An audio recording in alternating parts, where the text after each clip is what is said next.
आपण जेव्हा बुलेट घेतो त्यावेळेस आपल्याला लोक सांगतात की ॲव्हरेज फार कमी असेल, ॲव्हरेज फार कमी असेल. तर ॲव्हरेज कमी करून घेतो आपण नंतर. गाडीचा ॲव्हरेज चांगला असतो, पण ॲव्हरेज कमी करून घेतो. त्याचे 5 कारणं मी तुम्हाला सांगतो. तर त्याच्यामुळे तुमच्या गाडीचा ॲव्हरेज कमी होतो. सर्वात पहिलं मुख्य कारण म्हणजे सकाळी सकाळी सेल्फ स्टार्ट करणे. त्याच्यामुळे सुद्धा ॲव्हरेज कमी होतो. गाडी किकने कधी पण सुरुवात केली पाहिजे.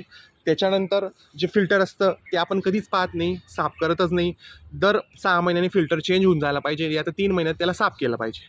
हे झालं दुसरं. त्याच्यानंतर 3 नंबरचं जे सर्वात मेन कारण आहे ते म्हणजे तुमचं हे ब्रेक ऑइल. ब्रेक ऑइल कधीच आपण चेंज करत नाही. त्याच्यामुळे हा ब्रेक जो असतो सॉफ्ट होऊन जातो. गाडीचा ब्रेक लवकर लागत नाही, फ्यूल जास्त घेते.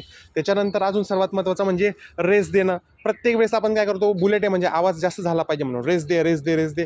त्याच्यामुळे पण ॲव्हरेज कमी होऊन जातो. त्याच्यानंतर इंजिन ऑइल जर आपण नीट चेक नाही केलं तर त्याच्याने पण ॲव्हरेज कमी होऊन जातो.